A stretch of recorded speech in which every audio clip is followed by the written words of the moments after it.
केंद्र सरकार। सरकार के अंग 1 व्यवस्थापिका, 2 कार्यपालिका, 3 न्यायपालिका। भारत में संघीय व्यवस्थापिका को संसद कहते हैं। संसद राष्ट्रपति, लोकसभा और राज्यसभा से मिलकर बनती है। राष्ट्रपति कार्यपालिका का प्रधान होता है, कानून निर्माण में महत्वपूर्ण भूमिका रहती है। लोकसभा नियमन सदन, अधिकतम सदस्य संख्या 552, लोकप्रिय सदन कहलाता है। सदस्य जनता द्वारा प्रत्यक्ष निर्वाचित होते हैं। राज्यसभा उच्च सदन कहलाता है, अधिकतम सदस्य संख्या 250, वर्तमान में सदस्य संख्या 245, जिसमें से 12 सदस्य राष्ट्रपति द्वारा मनोनीत। निम्न सदन लोकसभा, सदस्य अधिकतम 552 सदस्य, जिसमें से 530 सदस्य राज्यों से, 20 सदस्य संघीय क्षेत्रों से, 2 आंग्ल भारतीय वर्ग से राष्ट्रपति द्वारा मनोनीत किए जाते हैं। निर्वाचन जनता द्वारा प्रत्यक्ष रूप से निर्वाचन होता है। वयस्क मताधिकार द्वारा निर्वाचन प्रक्रिया होती है। 18 वर्ष की आयु वयस्क मताधिकार हेतु निर्धारित की गई है। लोकसभा सदस्यों के लिए निर्धारित योग्यताएं निम्नलिखित प्रकार हैं। 1 वह व्यक्ति भारत का नागरिक हो। 2 उसकी आयु 25 वर्ष या अधिक हो। 3 भारत सरकार या किसी राज्य सरकार में कोई लाभ का पद धारण किए हुए न हो।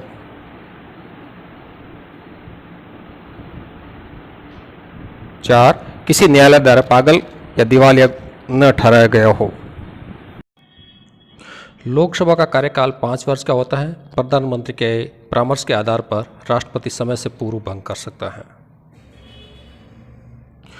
अधिवेशन, लोकसभा और राज्यसभा के अधिवेशन राष्ट्रपति द्वारा बुलाए या स्थगित किए जाते हैं।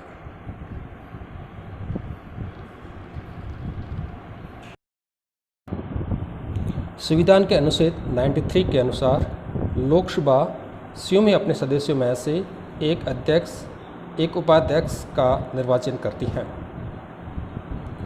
14 दिन पूर्व सूचना देकर लोकसभा में प्रस्ताव पास करके अध्यक्ष या उपाध्यक्ष को पद से हटाया जा सकता है।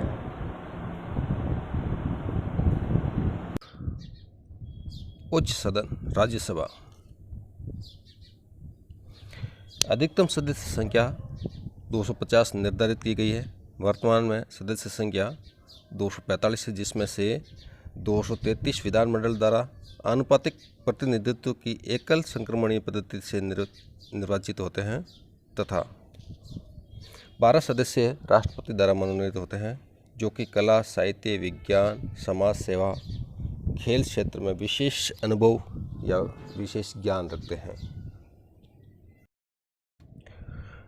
राज्यसभा का सदस्य निर्वाचित होने के लिए आवश्यक योग्यताएं: वह व्यक्ति जिसकी आयु 30 वर्ष या उससे अधिक हो, राज्यसभा का सदस्य निर्वाचित होने की योग्यता रखता है। शेष समस्त योग्यताएं लोकसभा सदस्य निर्वाचन के लिए आवश्यक योग्यताओं के समान हैं। सदस्यों का कार्यकाल 6 वर्ष के लिए होता है। 1/3 सदस्य प्रति 2 वर्ष के बाद सेवानिवृत्त हो जाते हैं। भारत का उपराष्ट्रपति राज्यसभा का पदेन सभापति के रूप में कार्य करता है। उपसभापति का निर्वाचन 6 वर्ष के लिए राज्यसभा द्वारा किया जाता है। संसद के कार्य और शक्तियाँ: 1 विधायी शक्तियाँ, संसद का प्रमुख काम राष्ट्र के लिए कानून निर्माण करना है। 2 संविधान में संशोधन का महत्वपूर्ण अधिकार प्राप्त है। 3 जनता के प्रतिनिधि के रूप में संसद को भारत के राष्ट्रीय वित्त पर पूर्ण अधिकार है। वित्त मंत्री प्रतिवर्ष लोकसभा में बजट प्रस्तुत करता है। 4 प्रशासनिक शक्तियाँ के रूप में संघीय कार्यपालिका और मंत्रिमंडल लोकसभा के प्रति उत्तरदायी होता है। 5 निर्वाचन संबंधी शक्तियाँ, संविधान के अनुच्छेद 54 के द्वारा संसद को निर्वाचन संबंधी शक्तियाँ दी गई हैं। संसद के निर्वाचित सदस्य राष्ट्रपति के निर्वाचक मंडल का अंग होते हैं। अनुच्छेद 66 द्वारा संसद उपराष्ट्रपति का निर्वाचन करती है। 6 संसद की विभिन्न शक्तियाँ, भारत के राष्ट्रपति, सर्वोच्च न्यायालय के न्यायाधीश, उच्च न्यायालय के न्यायाधीश और उपराष्ट्रपति को महाभियोग का प्रस्ताव पास कर संसद उनको पदच्युत कर सकती है। विद्यार्थियों, आगे लगातार वीडियो प्राप्त करने के लिए मेरे चैनल को सब्सक्राइब करें, जिससे कि आगे आने वाले वीडियो आपको लगातार प्राप्त होते रहेंगे। धन्यवाद।